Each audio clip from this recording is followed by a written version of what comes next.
This is Father Gregory Fr.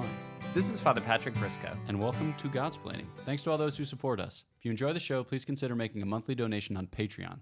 Be sure to like and subscribe to the podcast wherever you listen to your podcasts. I sometimes get tripped up because we've staggered the words such that there isn't too much repetition in the intro, but then if you get one of them wrong, there's a kind of cascading effect. Or there's no if you like the saving you. podcast, oh no. If you like stuff, do stuff. Yeah. Right. Okay, so for this guest episode, we are delighted to be joined in studio by Shayne Smith. Welcome. Hello. Hi. How's it going? It's going well.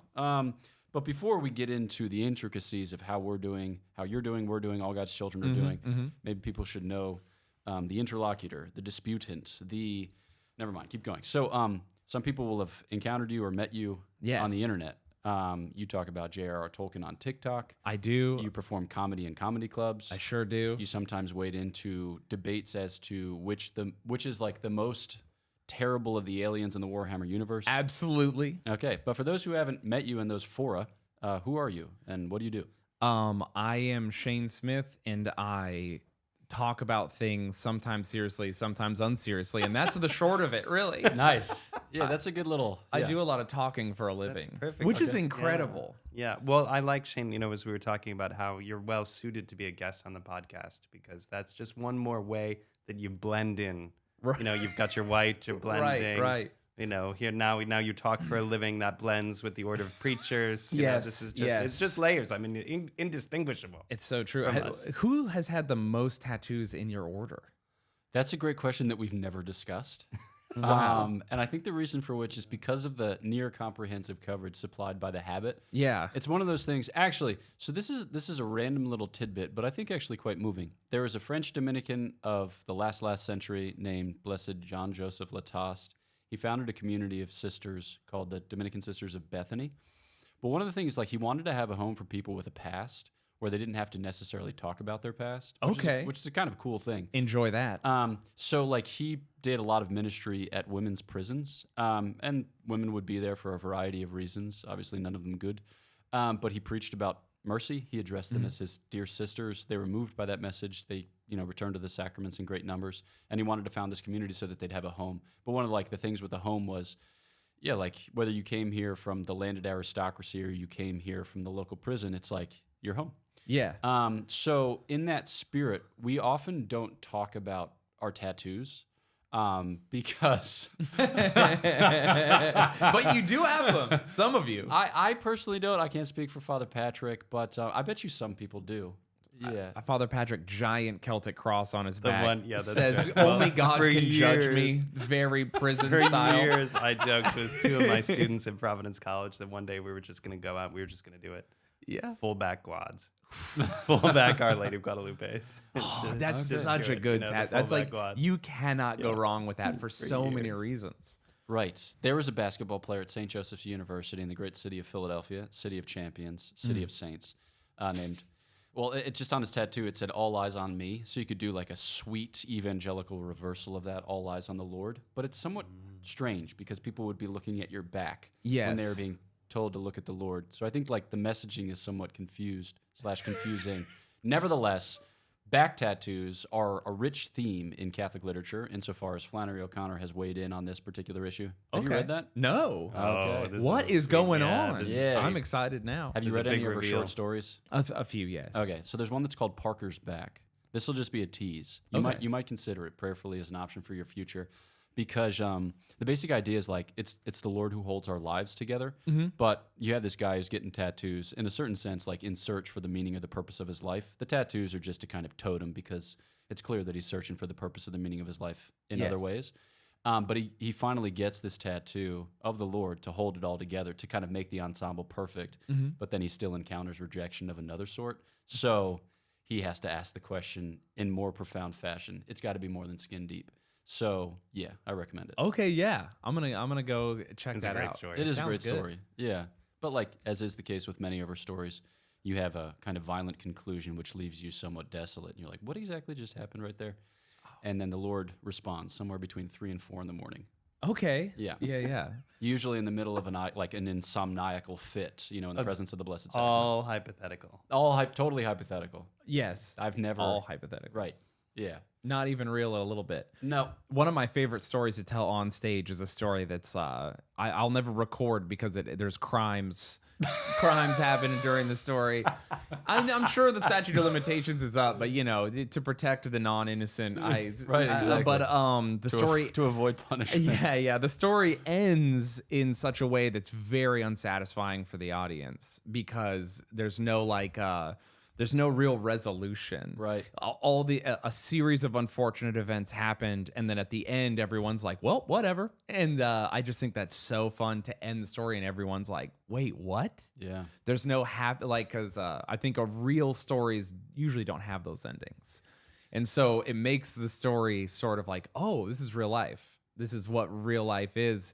And you have to find the funniness in it, despite the fact that it ends. There's a joke I often tell unsatisfactory. that's very, very similar. And so the joke in the very condensed version is that every year for his birthday, a little boy asks for pink ping pong balls. And it just goes and goes and goes throughout his life. And he asks for more and more. And he keeps refusing all these other gifts. And then he's in a terrible car accident. And he's on his deathbed. And his father comes in and he says, "Son, before you die, I just have one question to ask you. What was the meaning of all the pink ping pong balls?" And the kid says, "Well, Dad, and then he dies. And when you drag that out, you can make that joke last for like 7 minutes. Yeah. At the end of it, people almost universally are like, "Father!" Yeah. They're That's so angry very with me. funny. But I love that joke, yeah. Oh, it's a good one. Yeah.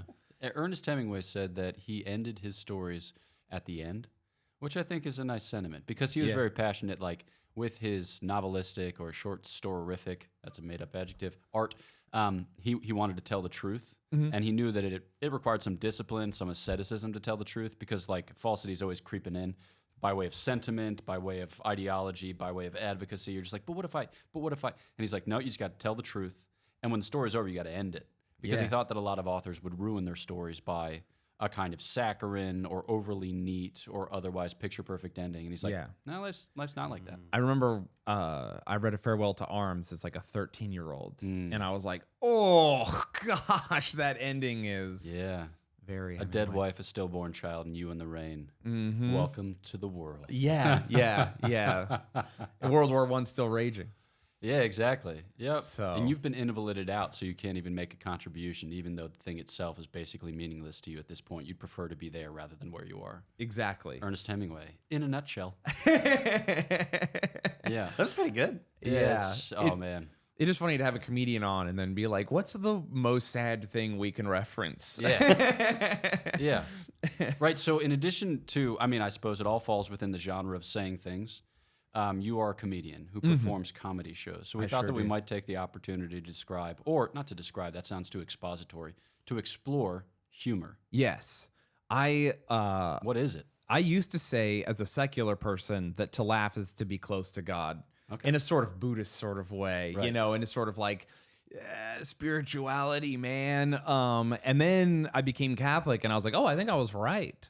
Yeah. I think to laugh is to be close to God, and sort of like that laughter like diffuses all situations. You could be full of so much hate and anger, and then if the person you're arguing with makes you laugh, it sort of dissipates. I think everyone who's had a relationship with a woman knows that feeling. And so I think laughter sort of like subverts all hatred, anger, uncomfortableness. It's like the vehicle by which we can subvert all of these horrible feelings in an instant. Yeah. And like what could be closer to God in terms of like feeling. So I'm sure there's lots of things, but Feeling is the fruit of subversion. I do like this idea of kind of gospel subversion, but Father Patrick has further thoughts thereupon. ooh, Well, in the tradition, I feel like one thing we have to mention in the tradition, there was a custom of the Easter laugh. And this is kind of it was a Renaissance thing, right? Or Don't maybe know. it was medieval. Don't know the origin of it. But It happened. But there was definitely a custom of the preacher on Easter morning leading with a joke, not as a silly thing as such, but as the moment where you would get the big laugh because all evil had been defeated. yeah. So how could you feel downtrodden? And as a Dominican, we have a moment in our history where early Dominicans are together praying, and some of the novices are acting out, and they're not taking the prayer seriously. They're laughing, and the wise elder in the story says, "Let them laugh." because sin has been defeated. Let them be joyful. Let them rejoice. Yeah. And I always found that very consoling. Maybe it's because I need to pay more attention during our prayers. But Maybe it's because you need a massive rationalization / justification for your ongoing antics, irrespective of how far you are from the novitiate. You know? indeed, hypothetically. Hypothetically speaking. Yeah, exactly. No, I think there's, just say the things, Gregory. So the question is like humor. To what extent can we attribute humor to God? Now, we want to be responsible in our metaphysics because here at Godsplaining, we are always responsible in our metaphysics, except when it suits our rhetorical purposes to live otherwise. But We've never thrown any big bombs ever. never, yeah. Okay, the takes are all cold. So, but like, so you don't want to like anthropomorphize and make God in your own image. But nevertheless, there is a sense in which God's dealing with us is often light, funky, free, fresh. There's things about it that look a lot like humor. Yes. Or so it seems. Your Yeah. thoughts? I agree. I simply agree. Let's move on. No. For our next point, let's take on the GDP of the country of, okay. Matt Frad said something to me the other day. We were talking about the differences in our childhoods or whatever. And I had a very rough childhood in whereby I'd never felt safe and was very bad. And he was talking about how one of his favorite memories was listening to his father make his mother laugh in their bedroom. Like all the kids would be hanging out and you can hear them laughing. His father's making his mother laugh. And I always thought there's something about a father like making the family laugh or being this sort of arbiter of humor that I'm like, oh, that's a very specific, a dad joke is a thing. Your father being funny is a meme in and of itself. And so the idea of the father being funny and then the father being God makes a lot of sense to me. And the church is his bride and he makes her laugh. And we all hear it from the other room and we think that's beautiful and good. How safe are we right now? Very safe, actually, Yeah. So I like that that whole sort of, I guess that analogy. But yeah, I think that God is funny. He has to be. Look at us. I agree. I was recently talking with a Mennonite who's considering becoming Catholic and praying for it very, very, very deeply. And, in the course of our conversation, she said, well, I feel out of sorts when I come to a Catholic church. And I looked at her dead in the eye and I said, why? Because you dress like a liberal? And she looked at me, she's very quizzical. I said, no. That's like, what is that, 19th century? Like 12th century, hon. You got to dig in here. Yeah. So a quick thought is this. I think sometimes in humor, we kind of make light of serious things, not because we disrespect them or we fail to esteem them, but because we realize like we ourselves can't bear the serious things all the time. Yes. Like we just need momentary relief. We need to get some vantage. We need to get some perspective. We just need to get like, ugh. And it seems like God is in the habit of making light of what to us seem like serious things or like recontextualizing what to us seem like serious things. It's like in the midst of vice and sin, you're like, this is the most true thing about me. I am a vicious, sinful person. And the Lord's like, shunk. Yeah. And he's like, but also. So I wonder like to what extent is humor or like irony, what are they helpful ways for thinking about our relationship with God, for our ongoing conversion, for our deepening in Christian faith and life? Or is this just, I don't know, is this just a way of mapping the thing that you like onto everything under the sun? Yeah. I guess he's not under the sun, irrespective. Keep going. Yeah, I don't know. I think that humor, like without humor, it's so difficult. What is there? What's left? What is left? I always think this thing is really interesting. So Rome, they conquered like a large part of the known world, did a lot of stuff. Our police wear blue because of them. Pretty big deal. Yeah. Oh, cool. Yeah. Well, the army wears red and they can't come into the city, and the Imperial Guard wears purple, and purple's expensive. And no military is allowed to enter the city of Rome. So you have to have police, which are a separate military force, but they don't wear red because they're not legionaries, so they wear blue. Ah. Yes. So fascinating. But one of the most interesting things about the Roman legions is they were like the first professional army that was like the way our army is and is organized is how theirs was. And they were the first people to sort of figure this out. And even their greatest rival, they were all about mercenaries. And so Rome has these professional armies, but one of the very big things they did was the spirit de corps, or like morale's a big deal. But humor in the face of adversity is a major part of being a legionary. And even today, that's like the Royal Marines. The first part of their motto is humor in the face of adversity. This is the big thing in the American military too. And so humor in the face of adversity is sort of like the through thread through all incredibly effective military bodies. And so I think that applies to all of the things in life, right? Humor in the face of adversity. I think that's a very human notion, but also like probably the best way to approach adversity is to first make light of it and then so that you can take it seriously. Does that sort of... I can sympathize with that. Well, in the sense that, like, okay, something that I repeat ad nauseum is we're living our lives and we're interpreting our lives. And sometimes when you're like plugging along in the living of the life, and plugging along in the interpreting of the life, you see your life set before you and you're like, I guess this is what we're doing now. And not in the sense that, like, Father Gregory describes his priestly and religious life is somewhat monochromatic and thereby uninteresting to him at the moment. No, I don't mean it in that sense. But it's like there can kind of be a dread lockstep to both the living and the interpreting. You're like, this is what's going on and this is what it means.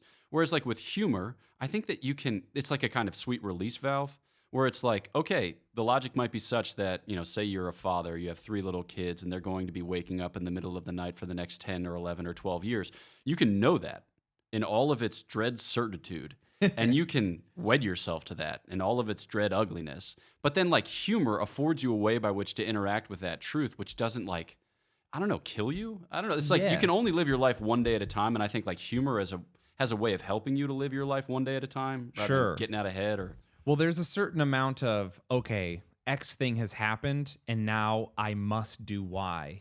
But how I feel about Y is up to me. And so I could wake up at 3 a.m. to feed my son and I could be miserable and I could think about how tired I am and how awful this is. Or I could think about how absurd it is that I went on a date with my wife and now someone has pooped on me. Do you know what I mean? Like, it all started there and now I'm here. How did that happen? Like, I think that there's something about leading with humor that sort of like makes everything a little easier. And it's not to say that you don't have to have reverence or take it seriously or think it's beautiful or good, because I'm certain you could think it's funny that you have to wake up like, oh, I can't believe this is happening to me. And then you could also hold your son and think, what a miracle. This is the greatest thing that's ever happened. And then he could poop and that moment could be ruined. And instead of thinking, oh, wow, I ruined this really beautiful moment, you could think, how funny is it that he pooped on me during this moment? And so it's like you're choosing to sort of interact with the horror of life by laughing at it and not giving it that power over you. I think I think that's a really good lesson to learn as a kid. And I think like there are very effective children's stories that do this. Like just one little example of a fine story in the Harry Potter series, they're all learning how to defend themselves, right? And one of the ghosts or phantoms that they face is a boggart, right? And the boggart is a shapeshifter, and the way to defeat it is by imagining it as something ridiculous, right? Yes. So you pull the legs off the spider, or you imagine your enemy dressed up like a woman with a wig or whatever, whatever it is to make it ridiculous. And I think that's such a profound lesson to take something that you're afraid of, or like when you're public speaking, the old adage is, right, imagine your audience in their underpants. These things are ridiculous, but it does give you. You should never do that, not in our modern times. There's a lot of people with very unfortunate bodies. Me being one of them. I'm not throwing shade at anybody. That's why we cover up, so many layers. No, it's an excellent point.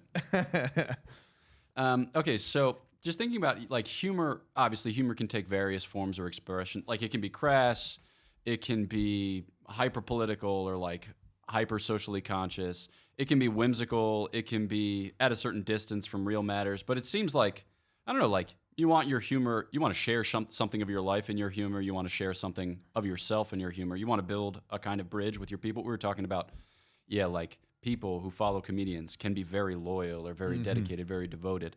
So like at the end of the day, when you like tell a joke, when you perform for an hour and 15 minutes, whatever, like what is it that you're hoping to communicate? Or is that the wrong way of asking the question? No, I think it's the right way of asking the question, because a lot of people think like oh, you just want to make us laugh. And I don't think that that's the goal. Laughter is great, but laughter is a physical response attached to a feeling. And I'm after the root of that feeling and not the physical response. Because for instance, you could have like your favorite show and you could watch it with two friends and you laugh out loud, and you watch it by yourself and you don't laugh at all, but you could find that episode as funny either way. Yeah. The laughter is not necessary, though it is good. So basically, people don't remember what you said, they remember how you made them feel. So when I perform, I'm interested in making them feel over making them laugh, which then in turn makes people remember. Which I think ties to my success for sure, because that's always been my goal.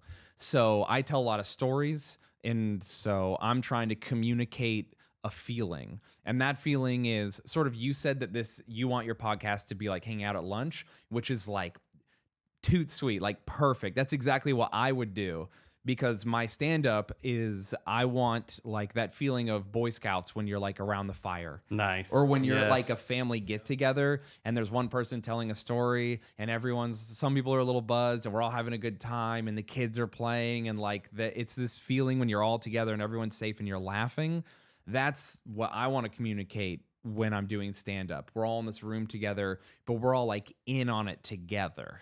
And we all know each other, and we're in a place where it's just fun. Yeah, I like what you were saying there. We're in on it together because, like, in addition to disarming fear and giving this sense of safety, right? Comedy, when you're sharing a joke, brings everyone in and unites them and does something very powerful in a way that's very convicting. And that power is so overwhelming and incredible that when you feel like you've been removed from the inside of that joke, when you are not enjoying it, the inverse happens and you become very, very angry and you leave YouTube comments and you say crazy things or you go online and you try to get people canceled or whatever. And I do think that's interesting. You know, as happy as it can make you, can also make you that crazy. Yeah, so I haven't listened to a ton of comedy. I've listened to some comedy. And I think that you can tell there's a difference between comics who make fun of those people and comics who make fun of us people, in the sense that like there's a kind of sense of solidarity, like how very silly we are as human beings, how very silly is our lives. But we can talk about that together in a kind of safe environment and get a little bit of a critical distance from ourselves, but be renewed in our humanity so as to live these very silly lives with, I don't know, some panache, some aplomb, maybe some abandon, you know, if we're starting to get into like the Christian range of vocabulary. But it seems like the things of yours that I've heard, it's like, how silly are we? Or it's like, look at us people. Yes. Yeah. So like talk about like, what does it mean to share that time with an audience, but also just kind of like share that time with a silly look at our own humanity? I mean, it's incredible. It's also stressful. Because you're like, failing as a comedian is the worst thing that could happen. Okay. So in there's the world or like in no, the not in the room? world. Probably, I would think. I would think there's a bunch of things that would be worse. Okay. Like when your zipper doesn't work and it keeps falling down, and you're constantly thinking, "Is my zipper down?" Have you ever had a pair of jeans that just doesn't work? Anyway, that's a here's the terrible thing. feel. Okay. Yeah. I recommended tunic. I recommended tunic. Why do we keep trying to improve on clothes? We did it. Yeah. We were done Yeah. 1,000 years ago. Yeah. In any case, yeah, it's great. I think that as a comedian, you're so focused on like the immediacy of what you're up to and accomplishing the goal. And then there's sort of a lot of pressure, you know, working class people spend money, find babysitters, see you online, come out, give you their time. It's very, you know, it's a huge deal. Yeah, It's a huge deal for even one family to sacrifice time and money to come out to see you and then hope that you make their lives funnier. Like, whoo. And so I'm really concerned with sort of that. And so I lose sight of the end product. But then, you know, I have people who come and they're like, hey, you changed my life. Or I was considering hurting myself, or I was miserable, or I had lost my, you know, will to love or whatever. And just through just you making me laugh, I realized life is not so serious. And then I got it together and I'm better now. And it's like, whoa, I told a story about my brother getting into a fist fight and is trying to set someone on fire, and now your life is better? That's crazy. So, which I hate to drop that. Yeah. In any case, It happens. It happens. Listen, we all have our redneck brothers who try to set people on fire. And so, that experience we've all had. And so I think that it's interesting, but I do personally lose sight of like the whole of what's going on. And it is I have an intense fear of being a famous person, or maybe not being, but acting like. And so I've watched friends of mine come up and sort of fall in love with themselves, or fall in love with the money, the attention, and everything that comes with it. And then they become an aesthetic and not so much a person. Yeah. And so I'm deeply afraid of that. And so also I try not to think about it in broader terms. I try to focus on like what my job is, how I'm doing it, and where I am in the moment. And so I think I sort of rob myself of a lot of the joy of like what's going on in the broad sense. But if I surrender myself to that too much, I think I might be, as they say, lost in the sauce. And so there's a certain amount of, I take a step back and just sort of, I did my job, you all laughed, and now I'm out of here, that I try to do. So I think I don't necessarily enjoy it or understand it as much in the moment as you might think I would, right?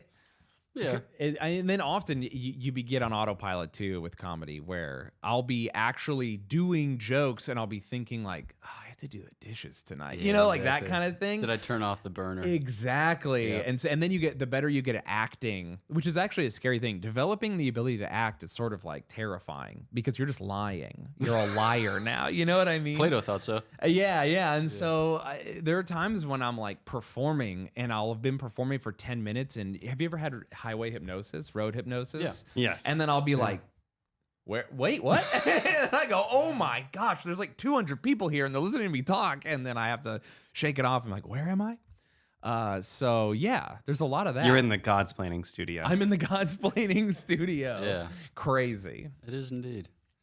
I have like 15 questions to ask, but I don't. Please. Father Patrick. Well, yeah. So I wanted to ask, with all of that work, how is it that you come down from it? You said, so I try and put some distance between the thing that I'm doing, because I think a lot of people who are listening, they say, well, I'm not a comedian, but like I've got a pretty stressful job.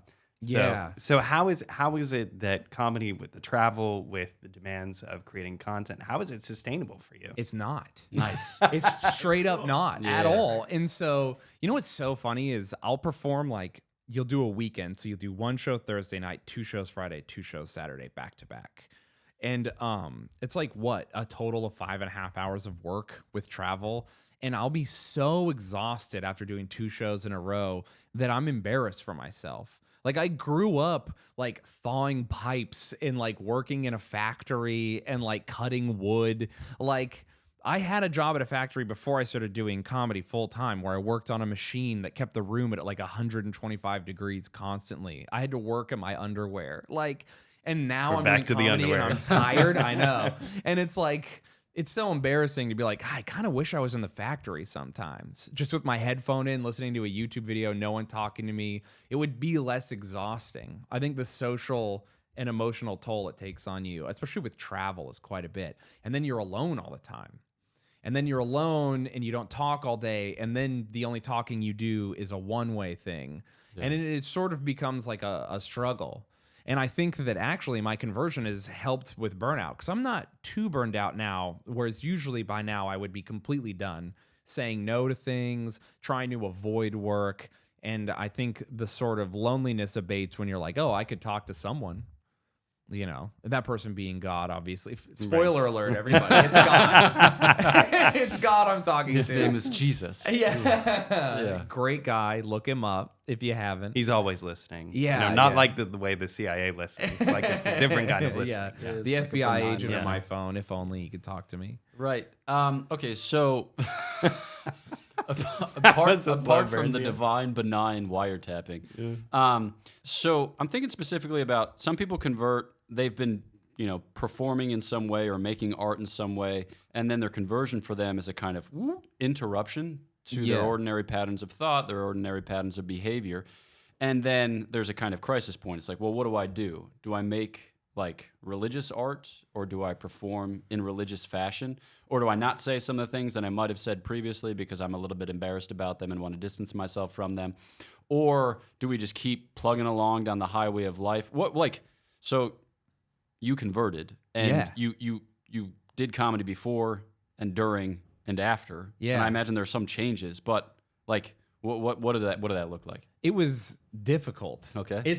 Because my comedy before, so I'm very lucky in that I did comedy in a time and place in Utah where doing clean comedy was like a necessary. Sure, yeah. And so I would do clean and dirty comedy. I had both under my belt. And then I thought to myself, well, I should reach the most people possible, and everyone deserves to laugh. And I had a sort of like egalitarian, like, well, I want to reach the most people, so I'll do everything I can to do that. And so luckily I had that attitude. So as I began to convert, I had clean comedy in my pocket ready to go. But I did have a wealth of content that, like, if you found some of it, I would be deeply embarrassed. You know what I mean? Like things that are like nasty or just dorky or goofy that are like very secular.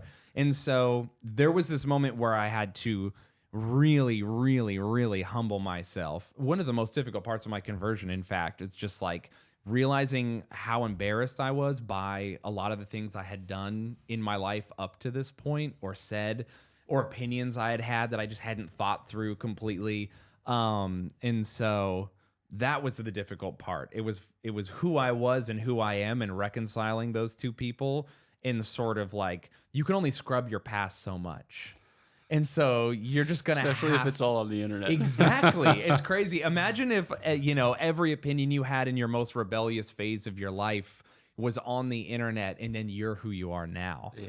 And then you have to like, and then even as an adult too, it wasn't even like I was a teenager. I'm a grown man with, and now I'm changing as a human being and trying to be better. And it's like, growth is embarrassing. And then to grow publicly is like, the worst. And so luckily my content didn't need to change too much, because I was like, well, I'll just continue to do the clean comedy. And then I had always been interested in comedy that was sort of accessible to everybody, and would broach topics that are like not really talked about as much, or sort of I talk about them in ways that are very different from what everyone else is doing, because that's just how I like to do things. And so the content I was making didn't have to change so much. It was just that I had to stop doing some things and then reconcile with looking backwards and being like, ugh, the body of my work, like so much of this is so bad. Quite a few hours on Instagram just deleting post after post, trying to like, Wow. And then of course I was like, I was a secular 29-year-old man at one point. Of course I'm posting photos in not my birthday suit. I don't know why I would say that. You guys have me thinking about the other thing earlier with the audience, but like in a bathing suit, and you're trying to get girls to like engage with you and stuff. And now I see like how what a waste of time something like that is, and how uninterested I am in like that kind of attention. And it is embarrassing, because when you take the like weird our current culture is like self-care, the self, everything is about you, pleasure is good is pleasure, there is no differentiation between the two. And then you take the goggles off and you're like, oh, that's such a waste of time, so embarrassing, so unmasculine, so silly, like not in the good way. So I had to take a good hard look at myself. So that part sucked, and still sucks to this day. And every once in a while people will be like, is this you, to try and like dunk on me? And I'll be like, that's not a dunk. That I'm clearly dumb here. I'm right currently.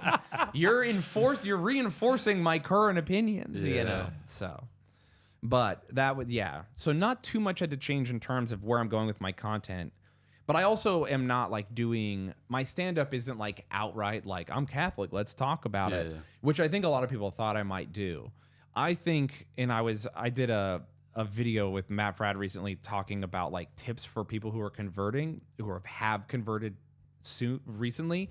And one of them was not being a cringe convert, because, the first year you convert, you're like evangelizing and going crazy and like whatever.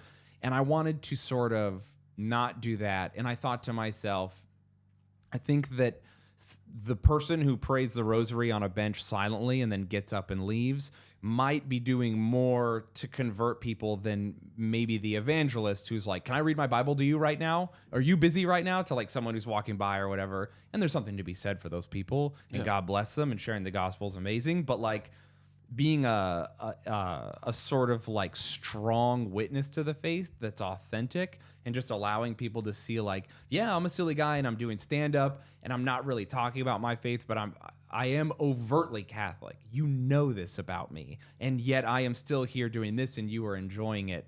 And for people to see that and sort of be like, I just think when people witness the truth or see someone living authentically, they go, oh, there might be something to that. Yeah, it provokes the question in a different way. Instead of suggesting, oh, I have an answer for you, Yes. it demands the person to stop and reflect and say, well, I've listened to Shayne for years, and like, this is really different. I wonder why. Yeah. I think that's a greater challenge. I think there's a bigger challenge, and I think that does something more for people. One thing that people message me, they go, you look happier.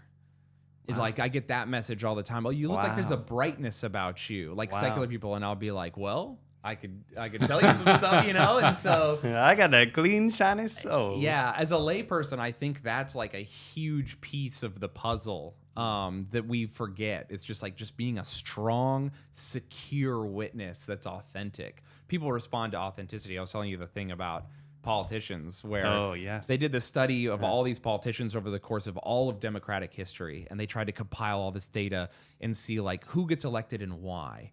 And they found the only through thread between everyone who had ever been elected in history was not popular policy, was not any sort of popularity or good looking or any of those things you would think. It was authenticity. It didn't matter if you said something people didn't want to hear as long as you said it authentically. And so that authenticity reigns. And so I just think that's the most important It explains thing a lot about Godsplaining, actually. Yeah. Like, well, here it is. Yeah, We've never said anything on this podcast except for exactly what we're thinking at the moment we push record. Yeah, boy. Okay, so so maybe that like leads into another question, and yeah, feel free to punt. But like, my life's simple in the sense that I have one thing to give people, and everybody expects me to give them that thing. Yes. That people are like, you're the give God guy. It's like, I'm the give God guy. They're like, could you give me God? I'm like, I will happily give you God. Or they're like, I hate you. And you're like, thankfully, I've read Matthew 5 recently, and I know I am blessed on account of this, so thank you very much. Cheers. Yeah. But it's just it's all like pretty much give God. Like my life there isn't anything else to it. So you've got God. You've got a God to give. Mm-hmm. You've also got laughs to give. Yes. Or you've got like observations about the human condition to give, or like sweet little gems as ever pertaining to the silliness of the human condition to give. Like, how do those things line up? Do they map? I mean, you've already kind of described it to a certain extent, but like, yeah, what's that like? It's hard. Okay. It's tough. And then because you don't want to, there's this part of you that's like, my job is to be funny, not to give God. Yeah. But it is my duty as a Catholic to give God when possible and where prudent. And so you're always discerning like, oh, can I say a little something here? Or like, should I start a show with a prayer? Is that weird for everybody? Maybe not, maybe yes. People are out there just, Yeah. Everyone cross up. Everyone do it. It's like, oh, you too. We're going to start up here, boys, and then we're... Yeah. So...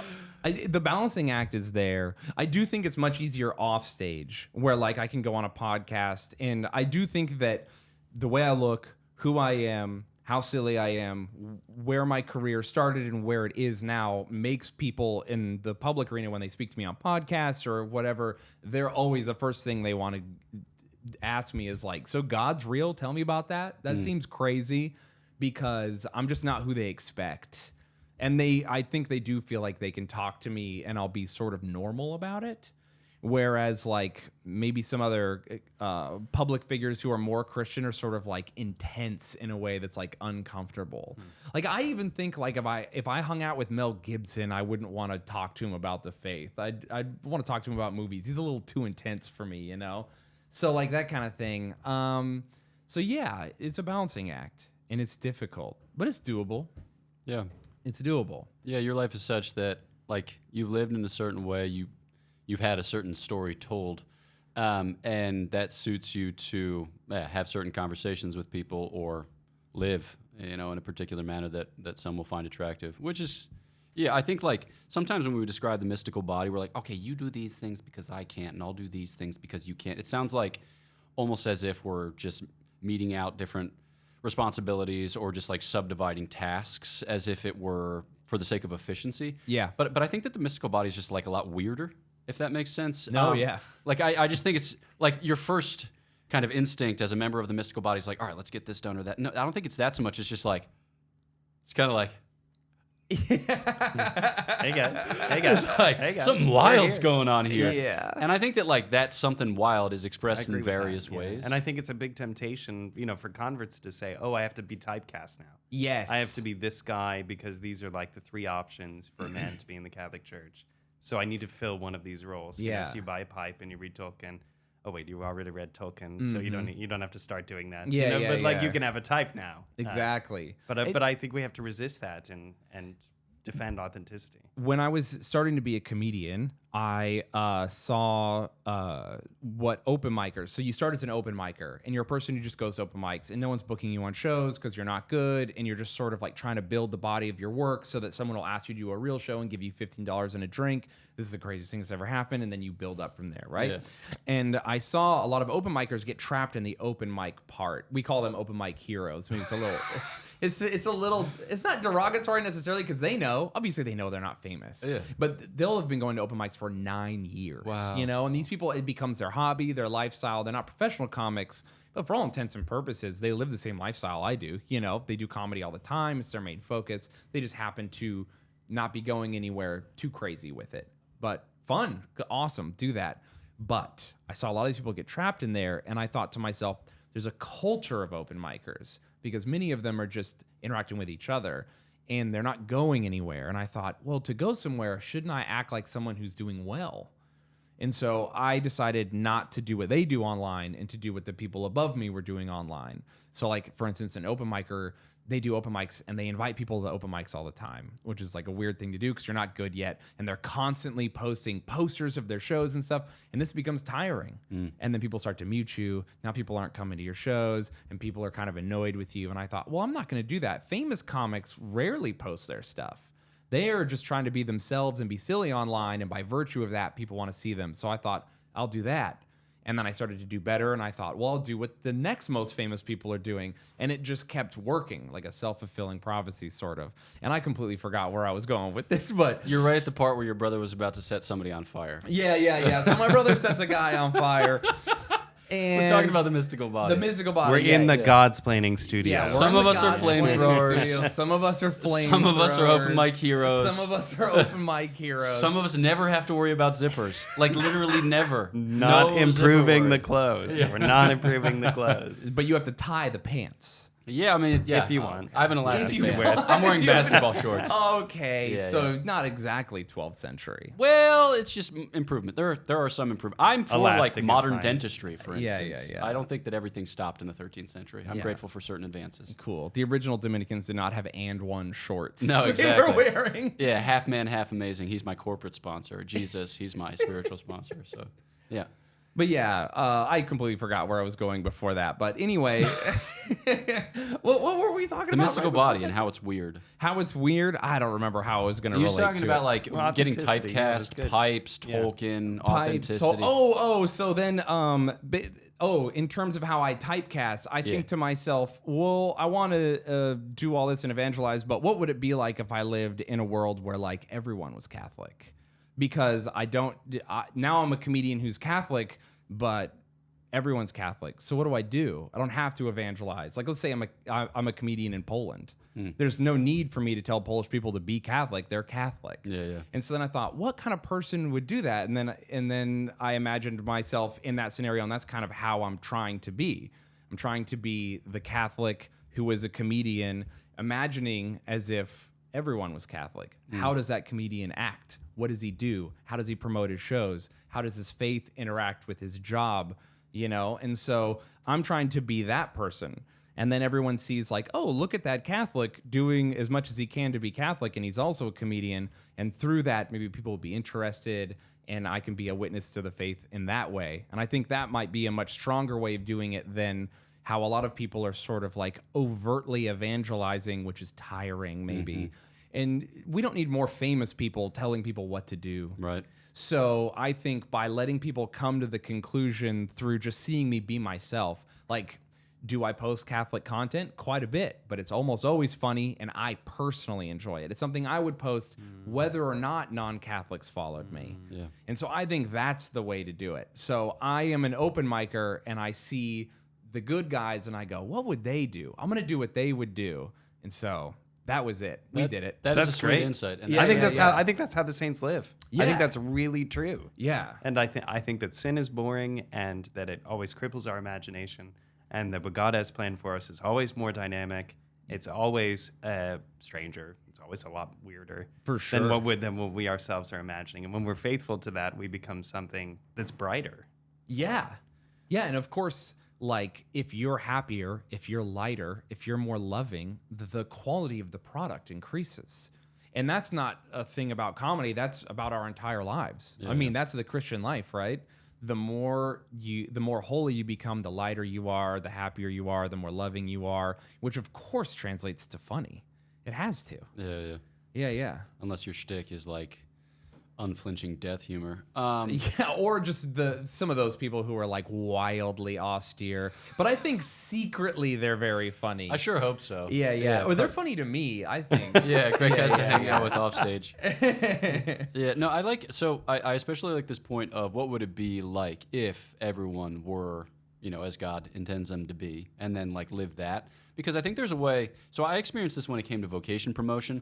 Sometimes like when people are like, I want you to be a priest in this community or in this diocese, it's just like, bruh, like easy. I don't know, there's something about promotion, there's something about whatever that is that makes, I think especially a man, recoil. Because like you don't want to be part of something that needs you so much as you want to be part of something that has a noble end. Yes. Right? You want to be part of something that's going to call you on to be a better human being because you're like, I'm somewhat lukewarm and lackluster, and I'd like it if I were encouraged to be excellent, or if somebody has a genuine like plan for how we can sacrifice our lives in the service of something bigger, like bolder, more beautiful still, that'd be awesome. Yeah. So it's like when you can project like a vision of Catholicism in a way that's not disingenuous or in a way that's not inauthentic, where it's like, this is just life in the kingdom, baby. Yeah. I think that's sweet and attractive.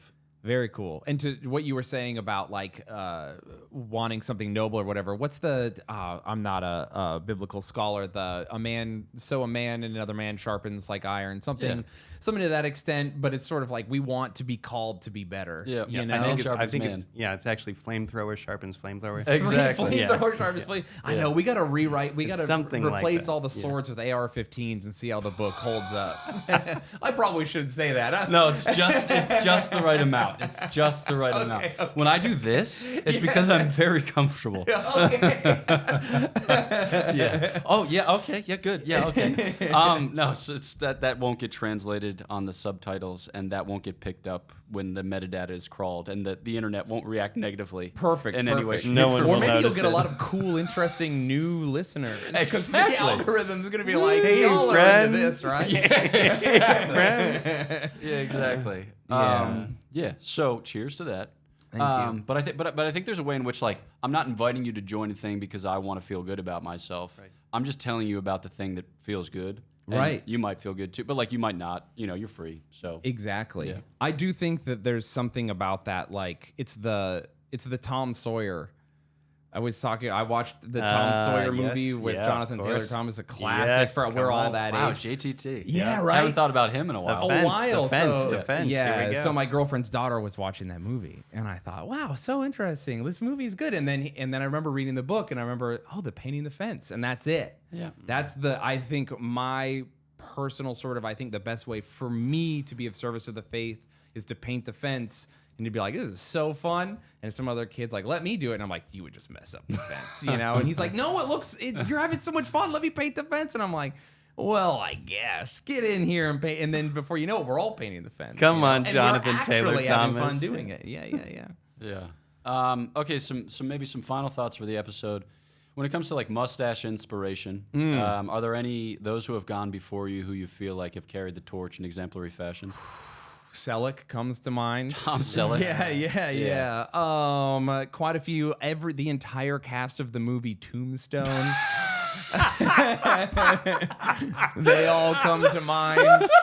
So that's pretty much it. Yeah, no, that's great. Yeah. Okay.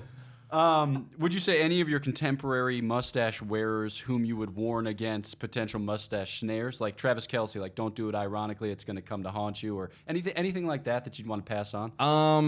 Well, listen, you'd think that you don't have to trim it and you just kind of want it to get as bushy and manly as possible, but you have to give up soup.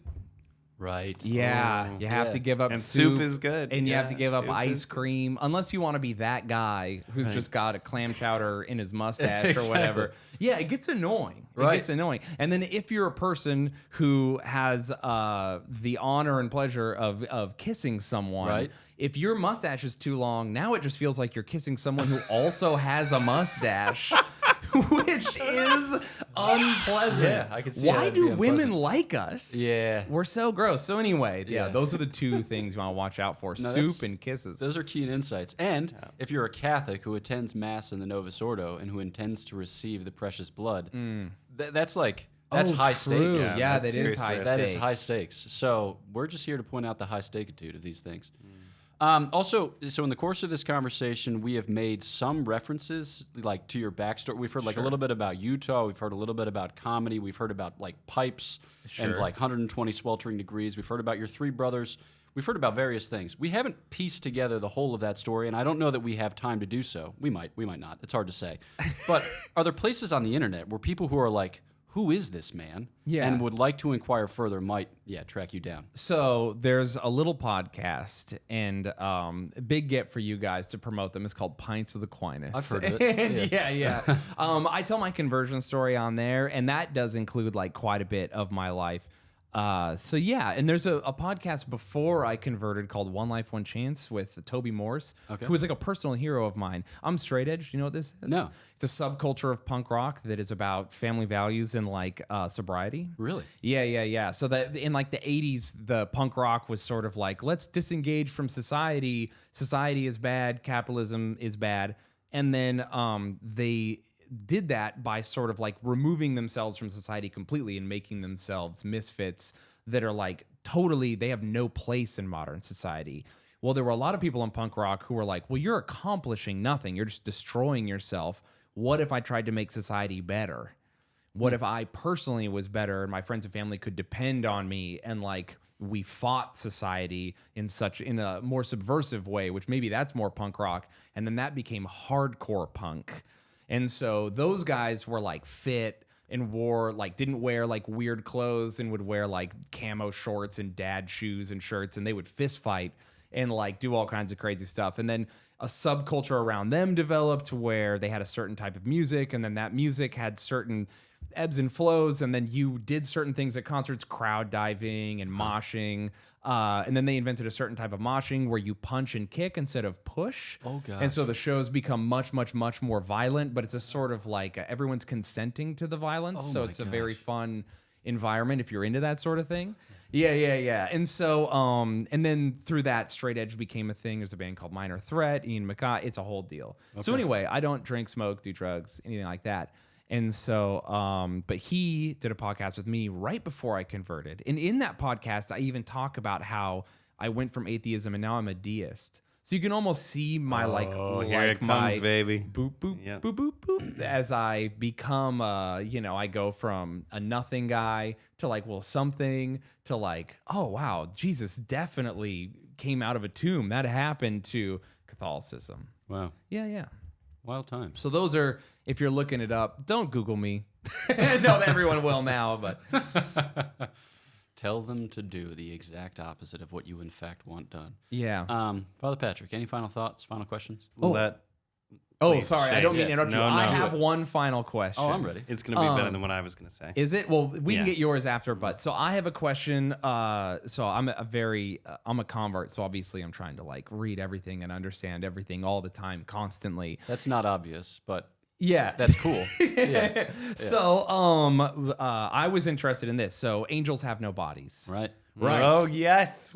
Yeah. You So, just mentioned you had a question. yeah. So Go angels on. have no bodies. How are we going to title this episode, by the way? Just keep going. I Yeah. don't know, but so I think angels have no bodies. There it is. That's a pretty good good. title. Stuff in Yeah. honor of things, and Yeah, angels yeah. have no bodies. Angels have no So bodies. angels have no bodies, yet at one point Jesus references the fact that angels are organized into legions, and another angel says they're tired from battle at one point in the Bible. Is this true? I'm pretty sure. And so if angels have no bodies and yet they're organized into legions and fighting physical wars that make them tired, I don't know how does that work? What does that look like? How are they participating? Do they lose sometimes? Can an angel lose in a fight to a demon?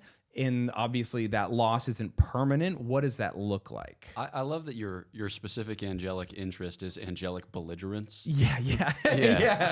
It's Well, like- the other stuff is easy to understand. Yeah, simple. But like, let's get to the heart of the matter. Yeah. So I will refer you to a pair of episodes that will have dropped the beginning of October. What can Okay. angels do and what can demons do? Which will answer a lot of the underlying metaphysical questions. Because I know that Godsplaining listeners typically come to the podcast to address their underlying metaphysical questions over a casual lunch conversation. So here's the thing. We can think about how angels interact with their environment, and that can be detailed like physically, emotionally, psychologically, and then spiritually. So physically, angels can manipulate elements, all right? And they can manipulate in such a way that those elements manifest as a corporeal form. So they can like take things here on the surface of the earth and shape them such that they appear as a body, Yes. okay? Or they can directly manipulate your sensorium. So like whatever's going on, both externally, internally, at the level of the senses, those all have bodily components, so they can interject themselves directly into that. And so you might use one or the other as a way by which to account for like an individual seeing an angel or a group of people seeing an angel. These are all options. Yes. And then when it comes to like emotional and psychological, they can, again, interpose insofar as those things have corporeal elements. Yes. All right? So they can propose images, or they can kind of adjust moods, or they can lead you by a series of possible deductions to the conclusion that need be drawn. So they might like kind of lay a trail of breadcrumbs in the direction of whatever their guardianship dictates, you know, Yes. like out of temptation and towards the light. And so when it comes to their waging war or engaging in battle, we might say that what's happening here is like something at the level of like physical manipulation or emotional and psychological intervention.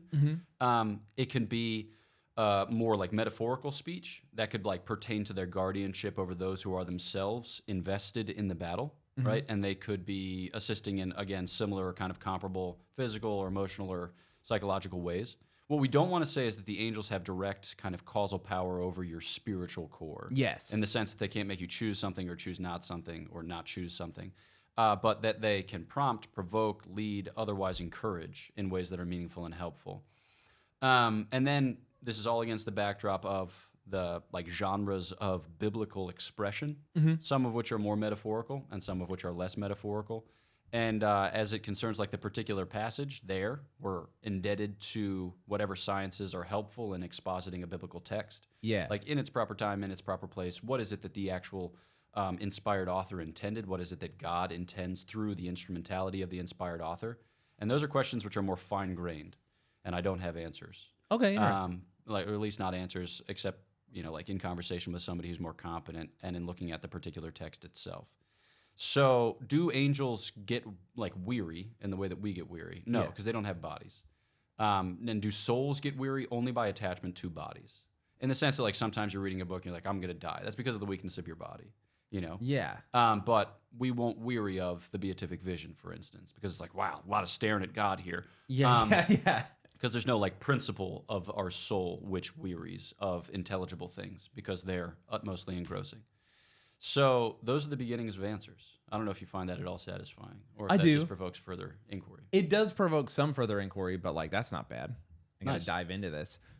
Yeah, that's cool. I thought it was so. I mean, obviously, as like as anyone would, you know, the Bible is heavy metal. We all know that. Yeah. It's very cool. There's so much imagery that evokes, like, if you're a person who's into those aesthetics, Yeah. the Bible is awesome. And it Yeah. has all this imagery, and the imagery of like legions of angels. Yeah.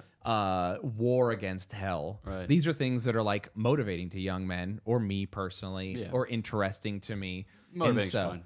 Yeah. yeah, for sure. And so I don't want to be like, I'm not a person who's like maybe unhealthily interested in that part of not the spiritual life. What do I want to say? Heaven in general. Let's just call it heaven. Yeah, because obviously I should be concerned with my salvation, the eventual salvation of my family, my wife and kids, and those immediately around me, and then after that, everyone else. And so, this is not like me being like weirdly interested in this, but it is a cool question. It is. And it is very interesting to think about. So you might actually, I mean, speaking of metal, I don't know if you've heard of Pseudo Dionysius, who was like a 5th century Syriac monk. Love this stuff. Oh, yeah. So he only has 4 extant works. Yeah. So the mystical theology, the divine names, the celestial hierarchy, and the ecclesiastical hierarchy. But it's the type of stuff that you like. Okay, Yeah. cool. I'll check him Yeah, out. so he has just a lot to say about the organizations amongst the ranks of angels. But like that's just the tip of the old iceberg. That's a bad image for it. That's just the beginning. That's less, potentially The first misleading. legion. Yeah, exactly. The first rank. But it's largely from Pseudo Dionysius and Saint Gregory the Great that we get the arrangement of the hierarchies of angels. Yeah. Because like Paul's like, you got this and that and the other thing, but he's not doing it in systematic fashion. No, But yeah. by the time you get to Pseudo Dionysius and Gregory the Great, they're like, there are 9. They Yeah. are arranged as Thrones, if in principalities, exactly. archangel, but 1 archangel, possibly 9. Right? Didn't know about that. That's a deep. Yeah, that's a deep yeah. thing, Michael might be the only archangel, but then is Gabriel an archangel? Is archangel a classification for the most powerful angel, or is it a classification of a warrior class of angels? Right. That's something people ask that I'm interested in. Michael's a big deal for me. Okay. I have a relic of St. Michael. So there's like a cave. He appeared to people, Right. and then he walked into the cave. I have some of the rocks that he walked on. Oh, cool. Yeah, very Okay. cool. Is that Mont Saint Michel? No, this is the one in Italy, right? Mm-hmm. Yeah. Oh, okay. Yeah. Carlo yeah. and Kudus really love that place. Oh, that's awesome. Yeah, I want to go there, but So I'd say, on their estimation, so this is Pseudo Dionysius and St. Gregory the Great, they have the 9, and they'll say guardian angels are the lowest, archangels are the next lowest. Mm-hmm. And then on the top end, they basically agree that the seraphim are the highest and the Yes. cherubim are the next highest. But then when it comes to the 5 middle ranks, they differ on the exact enumeration of basically like principalities, dominions or dominations, thrones, virtues, and powers. Nice. So they have different organizations, but those all come up in Paul, and so they're all part of the equation. Can I tell you something Yes. that motivates me when I work out and I think about sometimes that I may ruin for myself currently? No, don't ruin So, anything for yourself. I But li- say as much as you Yeah, want. yeah. So, Satan, a lot of people say Lucifer was like the second most powerful being, right? Or he's God's right hand man. He's the most powerful. And then he falls, and then Saint Michael is like the guy. Right. He shows up and he's like step on the devil's neck and stuff. But if archangels are in the lowest tier or the second lowest tier, there's something so absolutely manly. My favorite Bible verse, Isaiah 6:8, I think.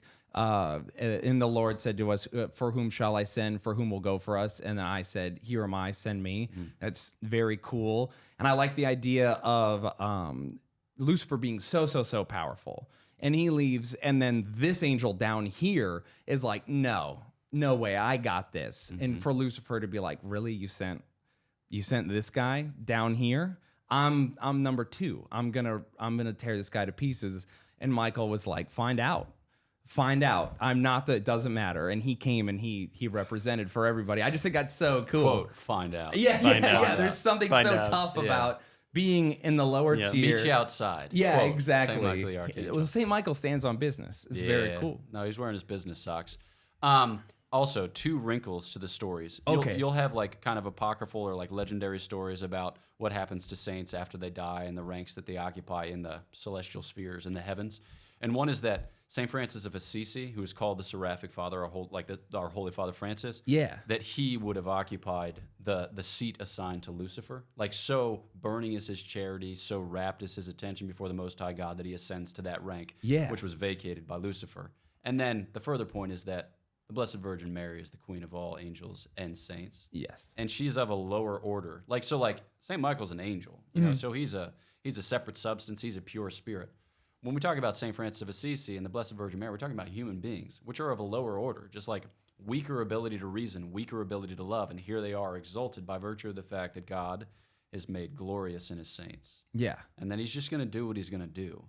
And we are along for that wild ride to get back to the mystical body. Very cool. Honestly, I feel like I'm more motivated than ever. Let's go. It's leg day tomorrow again. Yeah, exactly. To return to an earlier part of the episode, the mystical body isn't about efficiency or the delegation of tasks. It's about Yeah.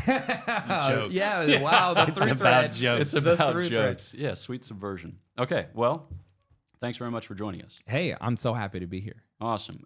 People want to follow up with you. Where's the best place to do so? I am Shay Dozer, SHAYDOZER, anywhere you want to find me. Oh, so, cool. yeah. And then hopefully I'll have my own podcast soon. Nice. Yeah. What will it be called? It will be called Backyard Rodeo.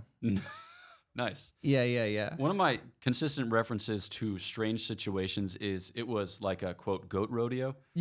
Yeah. Because like some people will say that, but like the idea of a rodeo but populated almost exclusively by goats strikes me as so silly. Yeah, It's just like, ooh. It's like you show up at the rodeo like, all right, we're going to be, are those goats? You know, it's like. Some of them are fainting. Some of them are just eating. There's like a little pasture over here. People are doing baby goat yoga. It's like, this Yeah. world is nuts. Yeah. So I like the vibes associated with goat rodeos. You're going to see in a year from now, Shayne Smith, millionaire, his goat rodeo empire.